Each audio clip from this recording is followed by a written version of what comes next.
आप इस बात का अंदाज़ा लगाइए कि गारे हिरा में रमज़ान के महीने में लैलतुल क़द्र में नबी अकरम पर जो सबसे पहली कुरान की आयतें नाजिल हो रही हैं उसका ताल्लुक इल्म से है।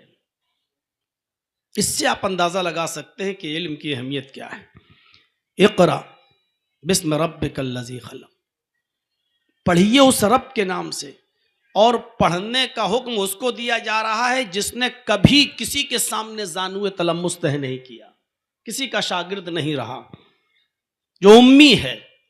माँ के पेट से पैदा होने के बाद बच्चा जिस तरीके से अनपढ़ होता है, मुहम्मदुर रसूलुल्लाह सल्लल्लाहु अलैहि वसल्लम बिल्कुल उसी तरीके से हैं। किसी ने ABCD नहीं पढ़ाई, छोटा आ बड़ा आ नहीं पढ़ाया, किसी के सामने ज़ानुए तलम्मुस तह नहीं किया। बुखारी किताब बदिल वही के अल्फाज अगर आप देखें तो जिब्राईल आए और कहा इक़रा या मोहम्मद, आए मोहम्मद पढ़ो, तो फितरी तौर पर जो जवाब देना था वही दिया। अल्लाह के नबी सल्लल्लाहु अलैहि वसल्लम ने फरमाया मा आना बेकारी, मैं पढ़ा हुआ नहीं हूँ। पैदा हुआ तो बाप नहीं, 6 साल के हुए तो माँ भी चली गई, 8 साल के हुए तो दादा भी छोड़ के चले गए, पढ़ाता कौन? और मक्के की तारीख पर अगर आप नजर डालें तो जिस वक्त मोहम्मद इब्ने अब्दुल्ला अपने माँ के पेट से बाहर आए, उस वक्त पूरे मक्के के अंदर सिर्फ 17 या 18 आदमी पढ़ना और लिखना जानते थे। बस ये अरबों का मिजाज था। उनको उम्मी रहने में, अनपढ़ रहने में फख्र होता था। वो ये कहते थे कि जिस तरह माँ के पेट से बच्चा पैदा होता वो कुछ नहीं जानता है, हम भी कुछ नहीं जानेंगे, कुछ नहीं सीखेंगे। इससे आप अंदाज़ा लगाइए कि इल्म का चिराग उस जगह रोशन हो रहा है जिस जगह सिर्फ 17 और 18 आदमी लिखना और पढ़ना जानते थे। और वहां कहा जा रहा है इक़रा या मोहम्मद, आए मोहम्मद पढ़ो, तो अल्लाह के नबी ने फरमाया मा अन्ना बेकारी, मैं पढ़ा हुआ नहीं हूं। उसके बाद जिब्राईल ने आपको पकड़ा और अपने सीने से लगाया और जोर से दबाया, इतनी जोर से दबाया कि अल्लाह के नबी फरमाते हैं लक़द खशीतु अला नफ्सी, मुझे डर लगा, मुझे महसूस हुआ कि कहीं मेरी जान न चली जाए। फिर छोड़ दिया और छोड़ के कहा इक़रा या मोहम्मद, आए मोहम्मद पढ़ो। अल्लाह के नबी फरमाते हैं कि माँ ना बेकारी, मैं पढ़ना नहीं जानता। फिर दबाया, फिर छोड़ा, फिर कहा इक़रा या मोहम्मद, फिर आपने वही जवाब दिया माँ ना बेकारी, मैं पढ़ा हुआ नहीं हूं। चौथी बार जिब्रील ने कहा कि इक़रा बिस्म रब्बिकल्लज़ी खलक़, पढ़ो उस रब के नाम से जिसने पैदा किया। सबसे पहली वही जो आ रही है वो हुसूल इल्म से ताल्लुक रखती है।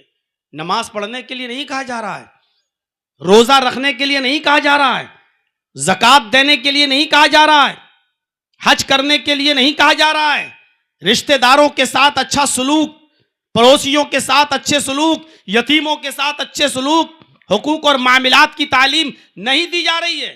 क्योंकि ये सारी बातें तो आप तब उस पर अमल करेंगे जब आपके पास इल्म होगा।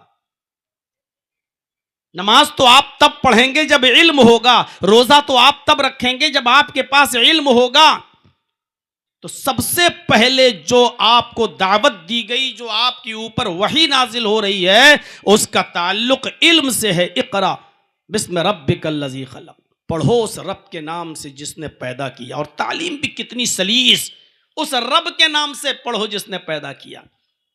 अरब का मिजाज था, उनसे पूछो जमीन व आसमान किसने पैदा किया, वो कहेंगे अल्लाह।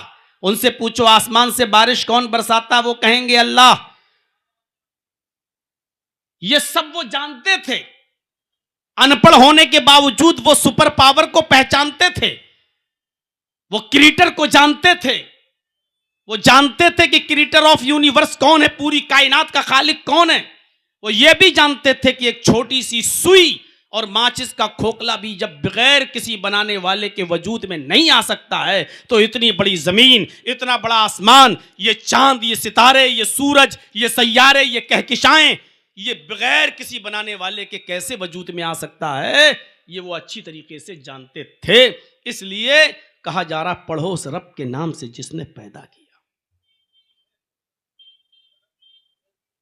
कुरान करीम की चंद आयतें पढ़कर एक हिंदू डॉक्टर इस्लाम ले आया। लक़द खलक़नल इंसान मिन सुलालतिम मिन तीन, थुम्मा जअलनाहु नुतफतन फी करारिम मकीन थुम्मा खलकना नुतफत अलकतन फखलकनल अलकत मुज़गतन फखलकनल मुज़गत इज़ामन फकसौनल इज़ाम लहमा। कुरान की ये आयतें पढ़कर भोपाल का डॉक्टर शिव शक्ति स्वरूप जो MBBS MS डॉक्टर था, 28 साल 29 साल पहले कुरान की इन आयतों का तर्जमा पढ़ता है और कहता है कि ये कुरान आसमानी किताब है। 1400 साल पहले जब साइंस ने इतनी तरक्की नहीं की थी तो मोहम्मदुर रसूलुल्लाह को ये बातें किसने बता दी? हमने इंसान को मिट्टी के खुलासे से पैदा किया। लक़द खलक़नल इंसान मिन सुलालतिम मिन तीन, मिट्टी के खुलासे से पैदा किया। थुम्मा जअलनाहु नुतफतन फी करारिम मकीन, हमने फिर इस नुतफे को एक मजबूत ठिकाने पर पहुंचा दिया। किसने बताया मोहम्मदुर रसूलुल्लाह को कि वो नुतफा, वो पानी का कतरा मजबूत ठिकाने पहुंच जाता है? ये तो आज हमारी साइंस बताती है। इतनी मजबूत जगह पर उस पानी के कतरे को पहुंचाया जाता है कि मिलने के बाद, सोहबत के बाद औरत उठ जाए, चाय बनाने लगे, खाना बनाने लगे, काम करने लगे, लेकिन वो नुतफा इतने मजबूत ठिकाने पर पहुंच जाता नहीं होता। इस मजबूत ठिकाने का इल्म मोहम्मद को कैसे मालूम, जिसने कभी जिंदगी में साइंस नहीं पढ़ी, बायो नहीं पढ़ी, केमिस्ट्री नहीं पढ़ी, फिजिक्स नहीं पढ़ी?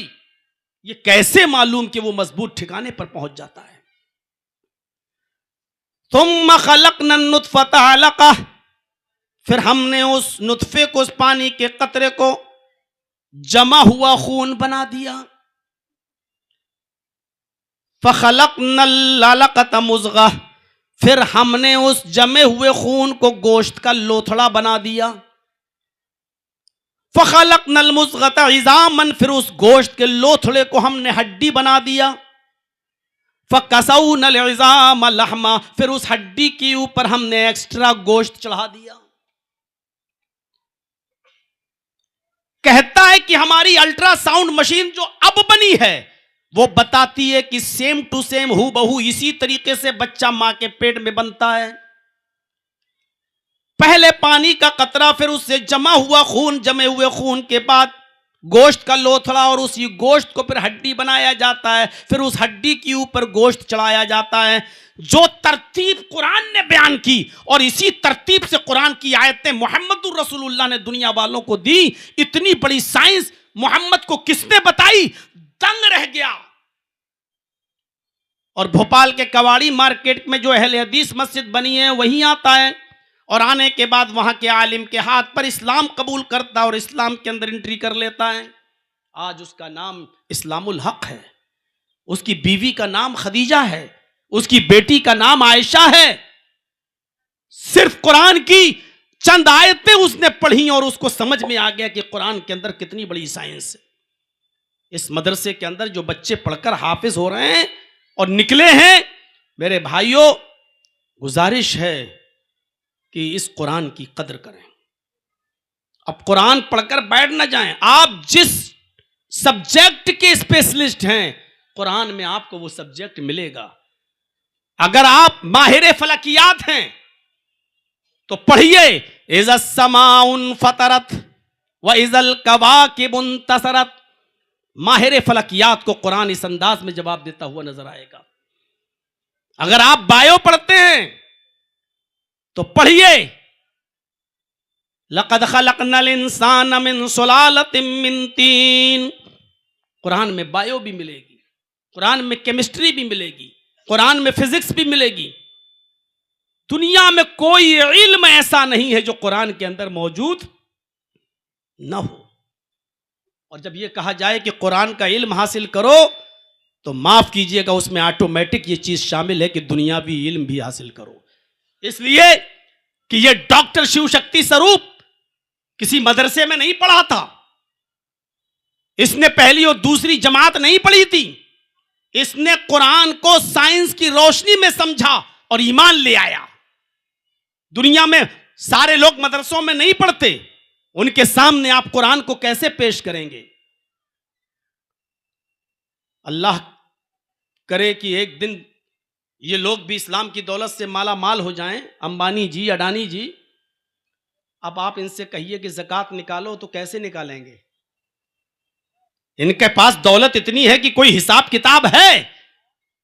अब अगर ये ज़कात निकालेंगे तो जब तक मैथ नहीं पढ़ेंगे, मैथमेटिक्स के उसूल नहीं जानेंगे, तब तक ज़कात नहीं निकाल पाएंगे। हमें मालूम है जर्जी साहब मैथ नहीं पढ़े, 40 रुपए में 1 रुपया देना है, 100 रुपए में 2.5 रुपए देना है, 1000 रुपए में 25 रुपए देना है। लेकिन जिसके पास करोड़ों अरबों खरबों रुपया हो और अपने रुपए का कोई हिसाब ना हो, उनसे पूछो कि वो अपने माल की ज़कात कैसे देगा? बगैर मैथ पढ़े हुए और बगैर कैलकुलेट किए हुए कैसे निकालेगा? इल्मुल फराइज जो सबसे टफ मौजू होता है, जर्जीस साहब मर गए, जर्जीस साहब के इंतकाल के बाद जर्जीस साहब की बेटी का जर्जीस साहब की वरासत में कितना हक है, उनके बेटों का कितना हक है, जर्जीस साहब की माँ है तो वो हक पाएंगी या नहीं पाएंगी, जर्जीस साहब की बहन को हिस्सा मिलेगा या नहीं, किसी का हक 1/2, किसी का हक 1/4, किसी का हक 1/6, किसी का हक 1/8। जब तक आप मैथ नहीं पढ़ेंगे, आप वरासत कैसे, मीरास को कैसे तकसीम करेंगे? इसलिए कुरान को जो पढ़ेगा वो मैथ भी पढ़ेगा, कुरान जो पढ़ेगा वो साइंस भी पढ़ेगा, कुरान जो पढ़ेगा उसके सामने फिजिक्स, केमिस्ट्री, सारे उलूम उसके सामने होना चाहिए। इसीलिए कहा गया ना, खैरुकुम मन तअल्लमल कुरान व अल्लमा, तुम में सबसे बेहतर लोग वो हैं जो कुरान को पढ़ते हैं और पढ़ाते हैं, सीखते हैं और सिखाते हैं। ये कुरान की खुसूसियत रही है। कुरान मक्के में नाजिल हुआ तो अल्लाह ताला ने मक्के को उम्मुल कुरा बना दिया, जो बुराइयों की माँ थी। मक्का बुराइयों की जड़, बुराइयों की माँ। कुरान की बरकत से अल्लाह ने उसको उम्मुल कुरा बना दिया। कुरान जिस महीने में नाजिल हुआ, अल्लाह ताला ने उस महीने को सैयदुश शुहूर, तमाम महीनों का सरदार बना दिया। रमजान का महीना जिस महीने में कुरान नाजिल हुआ, काम महीना था कुरान के नुज़ूल से पहले, लेकिन अल्लाह ने जब इस महीने में कुरान उतारा तो कुरान को सैयदुश शुहूर, तमाम महीनों का सरदार बना दिया। शहरु रमजान अल्लज़ी उन्ज़िला फ़ीहिल कुरान, रमजान का महीना वो बाबरकत महीना है जिस महीने के अंदर अल्लाह ने कुरान नाजिल किया। कुरान रमजान के महीने की जिस रात में नाजिल हुआ, अल्लाह ने उस रात की अहमियत को भी बदल दिया। लैलतुल क़द्र खैरुम मिन अल्फी शहर, रमजान की जिस ताक रात में कुरान नाजिल हुआ, अल्लाह ने उस रात को भी इतना अज़मत वाली रात बना दिया कि फरमाया 1000 महीनों की इबादत एक तरफ और उस एक रात की इबादत एक तरफ। 1000 महीनों की इबादत से ज्यादा बेहतर है। 1000 महीनों के साल बनाइए आप, 12 से डिवाइड कीजिए तो 83 या 84, 83 या 84 साल बन जाते हैं। यानी एक रात का जाग लेना 83 या 84 साल की इबादत के बराबर। यह सिर्फ कुरान की बरकत। जिब्राइल क्या थे? मूसा पर वही लाए, दाऊद अलैहिस्सलाम पर जबूर लेकर आए, लेकिन एक फरिश्ते थे बस, इससे बढ़कर उनकी हैसियत नहीं थी। लेकिन अल्लाह ताला ने जब कुरान देकर मुहम्मदुर रसूलुल्लाह के पास जिब्राइल को भेजा तो अल्लाह रब्बुल आलमीन ने जिब्राइल को सैयदुल मलाइका बना दिया, तमाम फरिश्तों का सरदार बना दिया, तमाम फरिश्तों का सरदार। सिर्फ कुरान की बरकत से अल्लाह ने जिब्राइल को सैयदुल मलाइका बना दिया। कुरान जिस नबी पर उतरा, अल्लाह ने उस नबी को इमामुल अंबिया बना दिया, तमाम नबियों का इमाम, सैयदे वलदे आदम बना दिया, सारी कायनात का रसूल और सारी कायनात का पैगंबर बना दिया। इसीलिए यह भी अल्लाह के नबी ने फरमा दिया, जब कुरान सबकी हैसियतें बदलता है तो जो कुरान को पढ़ता है वो मामूली कैसे रह सकता है, और जो कुरान सीखता है वो मामूली कैसे हो सकता है। खैरुकुम मन तअल्लमल कुरान व अल्लमा, तुम में सबसे बेहतर लोग वो हैं जो कुरान को सीखते हैं और दूसरों को सिखाते हैं। इसका यह मतलब नहीं कि बायो पढ़ने वाले बेहतर नहीं है, इसका यह मतलब नहीं है कि केमिस्ट्री पढ़ने वाले बेहतर नहीं है। इन तमाम उलूम का सरचश्मा तो कुरान ही है। तो जिसमें सारे उलूम हैं वो है किताब कुरान। और इसीलिए कुरान की आजमत यह है कि जो इसको पढ़ता है, पढ़ाता है, सीखता है, सिखाता है, उससे बेहतर कोई मखलूक नहीं है, ये सबसे बेहतर इंसान है। इसलिए अपने बच्चों को कुरान पढ़ाइए और कुरान के साथ साथ दुनियावी तालीम भी जरूरी है। दुनियावी तालीम से आप उनको कोरा मत रखिए।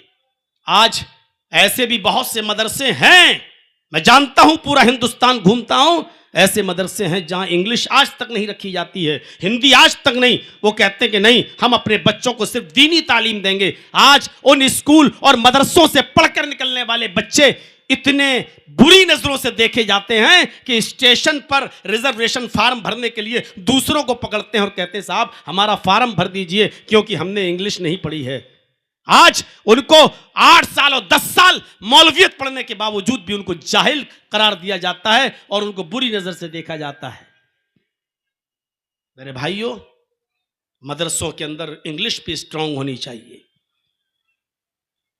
सारे उलूम पढ़ाए जाना जरूरी है। अब किसी से मेरा नजरियाती इख्तिलाफ तो हो सकता है, नजरियाती इख्तिलाफ तो हो सकता है। अभी शुमाइल नदवी की का मुनाजरा जो मंजर आम पर आया जावेद अख्तर से, उसकी इंग्लिश ने यह साबित कर दिया कि मदरसे वाले अगर इंग्लिश पढ़ाने पर आ जाएं तो इंग्लिश के मैदान में भी ये इतने अच्छे बच्चे अपने मदरसों से निकाल सकते हैं कि जावेद अख्तर जैसा दहरिया, उस जैसा बदतीन, उस जैसा मेरे भाइयों मुनकिर खुदा, अल्लाह का मुनकिर, वो भी शस्तर रह जाता है। जिसकी इंग्लिश पर अमेरिका शस्तर रहता हो, यूके और यूएस में उसकी इंग्लिश के लिए डिक्शनरियां देखी जाती हो, इतना काबिल इंग्लिश में होने के बावजूद वो शुमाइल नदवी की एक अंग्रेजी नहीं समझ पा रहा है। आज जरूरत है मदरसों में ऐसे बच्चों की जो कुरान के साथ साथ इंग्लिश भी, क्यों जरूरत है इस्लाम को हर जबान में पहुंचाया जाए। जंगे बद्र के अंदर बहुत जब 70 काफिर कैद किए गए तो रिश्तेदार उनके माले फिदिया देकर उनको छुड़ा ले गए। कुछ काफिर ऐसे बचे कि जिनके रिश्तेदारों पर माले फिदिया देने के लिए कुछ नहीं था। तो अल्लाह के नबी सल्लल्लाहु अलैहि वसल्लम ने फरमाया कि तुम लोग भी छोड़े जा सकते हो, लेकिन एक शर्त है, और वो शर्त यह है कि तुम में से हर एक आदमी मेरे 10 सहाबा को अबरानी जबान सिखलाएगा। 10 आदमी थे या 15 आदमी जो बाकी रह गए थे, अल्लाह के नबी ने कहा एक आदमी मेरे 10 सहाबा को अबरानी जबान सिखाएगा। 15 लोगों ने 150 लोगों को अबरानी जबान सिखलाई। फिर अल्लाह के नबी ने उनको छोड़ दिया कि जाओ तुम लोग अब आजाद हो, हमने तुमको रिहा कर दिया। अब ये 150 सहाबा को आपने उस शहर में भेजा जहां लोग इब्रानी जबान जानते थे और आपने उनसे कहा कि जाओ अब इस्लाम की तालीम अबरानी जबान में दो, उनको कुरान अबरानी जबान में बतलाओ, उनको उनकी भाषा में, उनको उनकी लैंग्वेज में इस्लाम की दावत दो। आज जरूरत है मेरे भाइयों, हर जबान सीख कर हर जबान में इस्लाम का प्रचार करने की जरूरत है। अल्लाह के नबी हर फर्ज नमाज के बाद ये दुआ पढ़ा करते थे और आप उमूमन ये दुआ पढ़ा करते थे, रब्बि ज़िदनी इल्मा, इलाहुल आलमीन मेरे इल्म में ज्यादती फरमा। ये वो हस्ती रब्बि ज़िदनी इल्मा की दुआ पढ़ रही है जिसने माँ के पेट से बाहर आने के बाद भी ज़ानुए तलम्मुस तय नहीं किया, जिसने ABCD नहीं पढ़ी, अलिफ बा तासा नहीं पढ़ा। वो शख्स ये कह रहा है रब्बि ज़िदनी इल्मा, आय अल्लाह मेरे इल्म में ज्यादती अता फरमा। इल्म से ये मोहब्बत थी। हर फर्ज नमाज के बाद जो दुआएं पढ़ी जाती हैं उनमें एक दुआ अल्लाह के नबी ने ये भी सिखलाई कि ये दुआ पढ़ा करो, अल्लाहुम्मा इन्नी अस्अलुका इल्मन नाफिया, आय अल्लाह मैं तुझसे सवाल करता हूं ऐसे इल्म का जो नफा बख्श हो, जो फायदेमंद हो। नफा बख्श इल्म हमें तू अता फरमा। एक इल्म नफा बख्श भी होता है और एक इल्म ऐसा होता है कि इल्म तो हासिल कर लिया लेकिन न तो खुद उससे फायदा उठाया जा रहा है, न दूसरे उससे फायदा उठा रहे हैं, न हमें फायदा पहुंच रहा है, न हम दूसरों को फायदा पहुंचा रहे हैं। ऐसे इल्म से अल्लाह के रसूल ने पनाह भी मांगी है और दुआ भी सिखलाई है कि तुम ये दुआ मांगा करो, अल्लाहुम्मा इन्नी अऊज़ु बिका मिन इल्मिन ला यनफ़उ, आय अल्लाह मुझे ऐसे इल्म से महफूज फरमा, ऐसे इल्म से नजात अता फरमा, ऐसे इल्म से दूर कर जो नफा बख्श न हो, जो लोगों को नफा न पहुंचाता हो। हिफ्ज करके निकल गए, अब ऐसा ना हो कि कॉलेज की जिंदगी में जाने के बाद अब कुरान आप भूल जाओ। इस कुरान की हिफाजत करिएगा। अल्लाह की कसम, बहुत बड़ी नेमत लेकर जा रहे हो। अब इल्म के दरवाजे आगे मजीद खुले हुए हैं, बुढ़ापे तक इल्म, मेरे भाइयों, इल्म का दरवाजा बंद नहीं होता है। आप आखिरी वक्त तक भी इल्म हासिल करते रहिए। मैंने मौलाना अब्दुल रऊफ साहब झंडा नगरी रहमतुल्लाह अलैह को देखा, आखिरी वक्त में अब्दुल रऊफ साहब झंडा नगरी रहमतुल्लाह अलैह लखनऊ के हॉस्पिटल में एडमिट थे। लखनऊ के हॉस्पिटल में एडमिट थे। डॉक्टरों ने बिल्कुल उनको मना कर दिया था कि आप अपने जहन पर जोर नहीं देंगे, आप जो है बिल्कुल आराम करेंगे और रेस्ट करेंगे। हम भी अपने कुछ साथियों के साथ जब उनसे मिलने के लिए लखनऊ गए तो वो उस वक्त भी किताब हाथ में लिए हुए थे और कुछ पढ़ रहे थे चश्मा लगाकर। हम लोगों से मुलाकात की और पढ़ रहे हैं। थोड़ी देर के बाद भनक लगी कि डॉक्टर राउंड पे आ रहा है। उन्होंने जल्दी से किताब बंद करके तकिए के नीचे, अपने पिल्लों के नीचे रख ली। तो मैंने ही उनसे पूछा कि मौलाना आपने किताब अंदर क्यों रख ली? कहा डॉक्टर मना करता कि आप पढ़िएगा नहीं, कुछ नहीं करिएगा, आप दिमाग पे जोर मत दीजिएगा। ये पागल है, मेरी पूरी जिंदगी पढ़ने लिखने में गुजरी है, अब आखिरी वक्त है, इसमें भी हम ना पढ़ें तो फायदा क्या है? इल्म का दरवाजा आखिरी सांस तक बंद नहीं होता है मेरे भाइयों। जो पढ़ने में मुनहमिक रहते हैं वो डॉक्टर के मना करने के बावजूद किताब उनके हाथ में है, पढ़ रहे हैं, वो इल्म हासिल कर रहे हैं। इल्म का दरवाजा आपके लिए खुला है। और इल्म की अहमियत का अंदाजा तो आप इस बात से लगा सकते हैं कि इल्म वजदान से, उसकी अहमियत का पता वजदान से चलता है। किसी भी आदमी से आप कहिए वो जाहिल हो, पढ़ा लिखा ना हो, अपना सिग्नेचर भी ना करना जानता हो, अंगूठा लगाता हो या मोहर लगाता हो, जिसको अपना सिग्नेचर भी करना ना आता हो, ऐसे जाहिल आदमी से आप कहिए बिल्कुल जाहिल हो तुम, अभी देखिए आपे से बाहर हो जाएगा, तू जाहिल, तेरा बाप जाहिल, अपनी जहालत पे उतर जाएगा। वो आपको गालियां सुनाने लगेगा, जबकि वो खुद जानता है कि मैं दस्तखत भी नहीं कर पाता हूं, वाकई में पढ़ा लिखा नहीं। लेकिन आप उसको जाहिल कहकर देख लीजिए, आप उससे कह दें तू बड़ा जाहिल है, गुस्से से बाहर हो जाएगा। लेकिन आप ऐसे जाहिल से आप ये कहिए कि माशाअल्लाह आप तो बड़े पढ़े लिखों जैसी बातें कर रहे हैं, आपके पास तो बड़ा इल्म है, आप कितनी अच्छी बात करते हैं यार, अच्छे से अच्छा पढ़ा लिखा, आप ऐसी बात नहीं कर पाएगा। तो कितना खुश होगा, उसका सीना चौड़ा हो जाएगा। क्यों? आपने उसकी निस्बत इल्म से जोड़ी है, इल्म से। जाहिल को भी अपनी निस्बत इल्म की तरफ महबूब है, पसंद है। जाहिल भी ये चाहता है कि मुझे लोग पढ़ा लिखा कहें, लोग मेरी निस्बत इल्म की तरफ जोड़ें। और किसी पढ़े लिखे से आप जाहिल कहते हैं, फिर अरे जाहिल जाहिल सुन नहीं सकता तो पढ़ा लिखा कैसे सुन लेगा जाहिल? इल्म की अहमियत का अंदाजा वजदान से लगाइए। किसी जाहिल को भी जाहिल कह के देखिए, वो पसंद नहीं करेगा। और किसी जाहिल से भी कह के देखिए, आप तो माशाअल्लाह बड़े पढ़े लिखे नजर आते हैं, आपके लिए अपने दरवाजे खोल देगा। आप सिर्फ कहिए कि बहुत पढ़े लिखे नजर आते हैं, रोटी नहीं पराठा खिलाएगा आपको,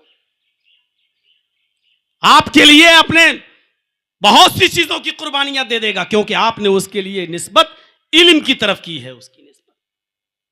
मेरे भाइयों, जिस तरह रोशनी होते हुए भी आंख देखती है और रोशनी के खत्म हो जाने के बाद आंख देखना बंद कर देती है। आंख का काम क्या है? देखना। हमें सब दिखाई दे रहे हैं दिन में, लेकिन अभी अंधेरा हो जाए और लाइट न जले तो कोई नहीं दिखाई देगा।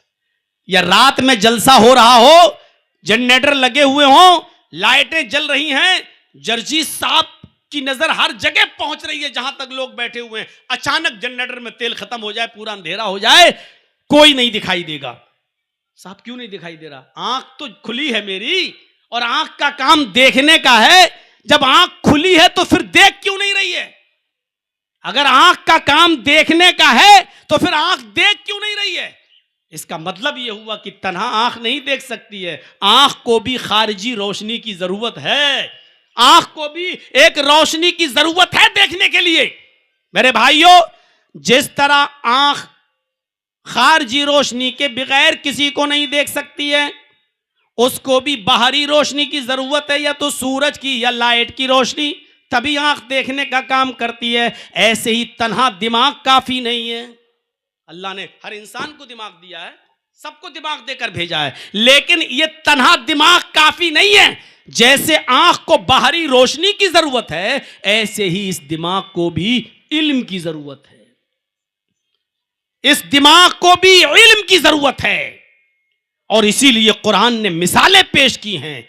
कुल हल यस्तविल्लज़ीन यअलमून वल्लज़ीन ला यअलमून, आए नबी कह दो कि इल्म वाला और बगैर इल्म वाला दोनों बराबर नहीं हो सकता।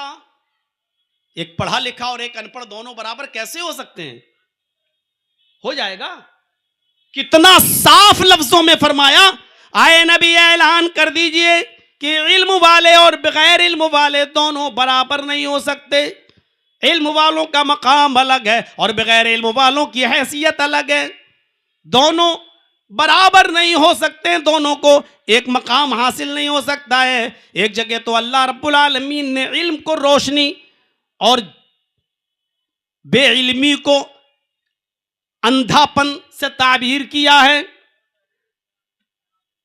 कुल हल यस्तविल आमा वल बसीर, आए नबी ऐलान कर दो, कह दो कि है, कितनी बेहतरीन मिसाल दी।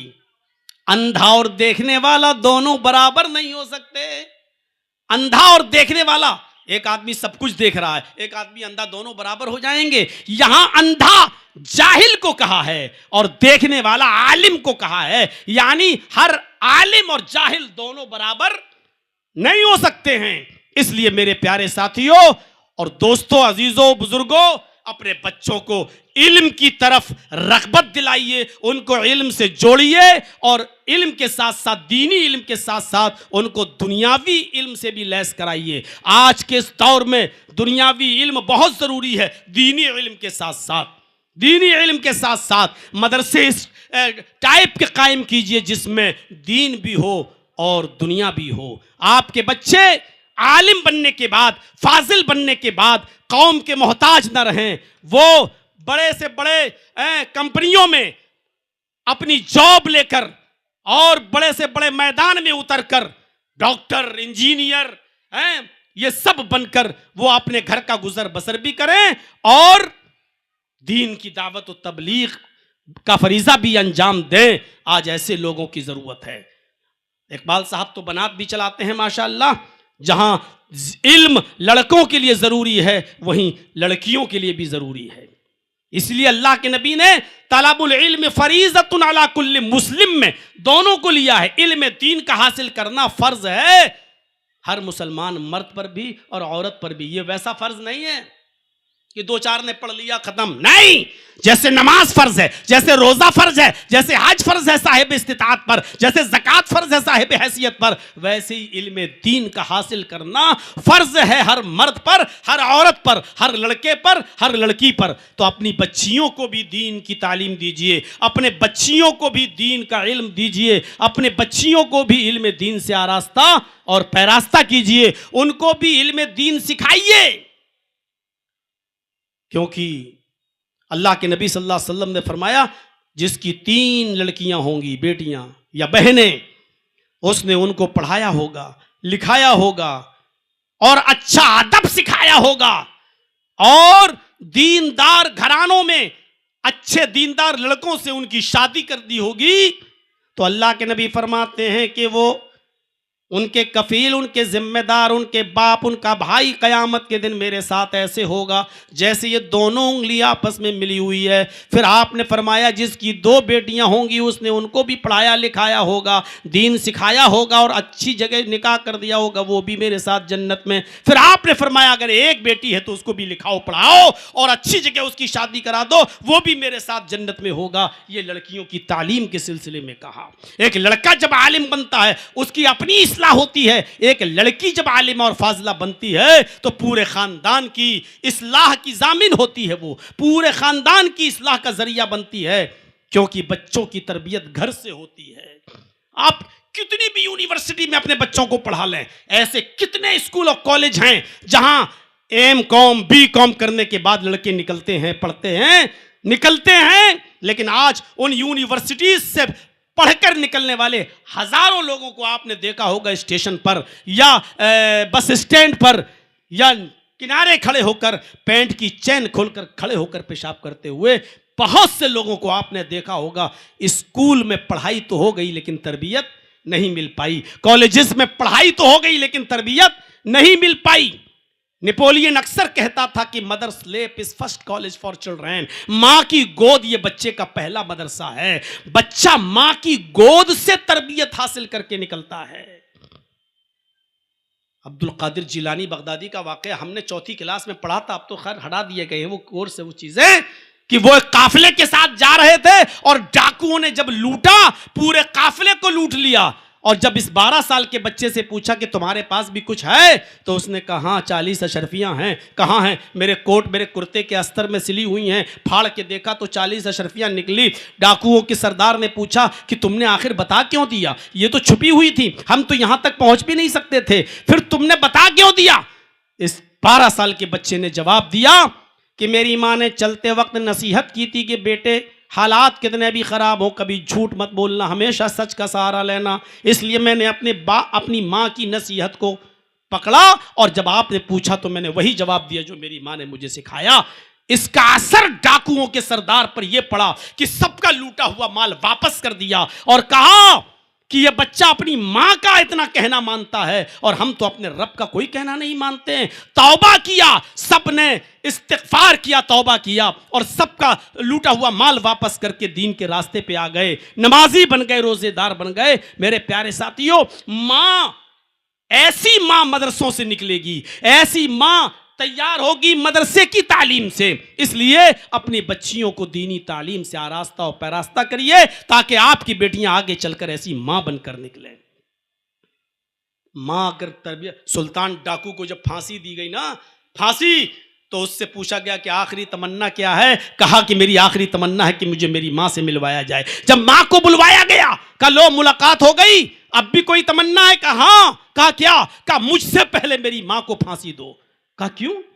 कहा कि जब मैं 5 साल का था तो सबसे पहले मैं एक अंडे की दुकान पर गया था, मैं पैसा लेकर गया था, मैंने अंडे वाले से अंडा लिया लेकिन उसको पैसा नहीं दिया। अंडे वाले ने कहा पैसे? मैंने कहा अभी तो दिया था। उसने सोचा बच्चा है, झूठ थोड़ी बोल रहा है, और वो पैसा बचाकर मैं वापस आ गया। मैंने अपनी मां को अंडा दिया, फिर वो पैसे भी। मां ने पूछा बेटे पैसा? कहा कि अंडे वाले को मैंने बेवकूफ़ बना दिया और मैं झूठ बोल गया कि मैंने दे तो दिया। तो मेरी माँ ने मेरी पीठ थपथपाई थी।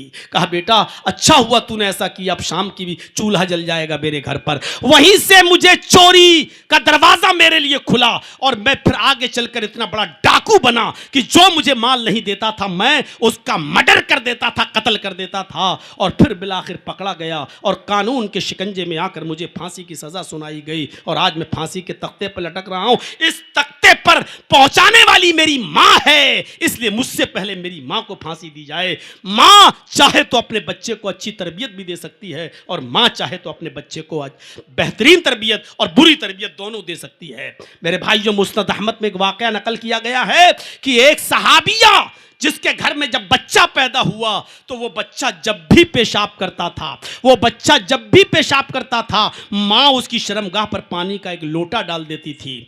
बच्चे ने जब भी पेशाब किया माँ ने पानी डाल दिया। जब वो बच्चा चलने के लायक हुआ, पहला दिन था उस बच्चे के चलने का, जैसे ही वो बच्चा चलने के लायक हुआ तो उसको पेशाब लगा तो उसने पानी उठाया और नाली के किनारे जाकर बैठ गया और पेशाब किया। उसको मालूम नहीं इस्तिंजा कैसे किया जाता है, उसको पता नहीं शर्मगाह किस हाथ से पकड़ी जाती है और पानी किस हाथ से डाला जाता है, उसको अभी कुछ भी नहीं मालूम। बस उसने माँ को देखा था कि मेरी शर्मगाह पर पानी डालती है, उसने पेशाब किया और पानी अपनी शर्मगाह पर ऐसे ही डाल लिया।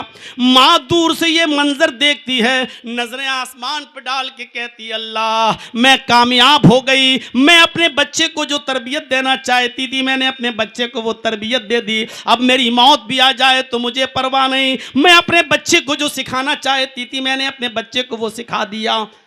ये माएँ थी जो अपने बच्चों को बचपन से ये तरबियत दिया करती थी। आज हमारी माएँ पैंट की चैन खोलकर अपने 8 साल और 7 साल और 6 साल के बच्चों को भी कहती बेटा यहाँ खड़े होकर पेशाब कर ले। ये माएँ क्या तरबियत देंगी अपनी औलाद को? इसलिए अच्छी माँ, अच्छी बेटी और अच्छी बहन इन मदरसों में मिलेगी। और इन मदरसों की तालीम का निज़ाम भी मेरे भाइयों दीन के साथ साथ दुनियावी भी होना चाहिए। 5:25 या 32 पर अजान का वक्त है।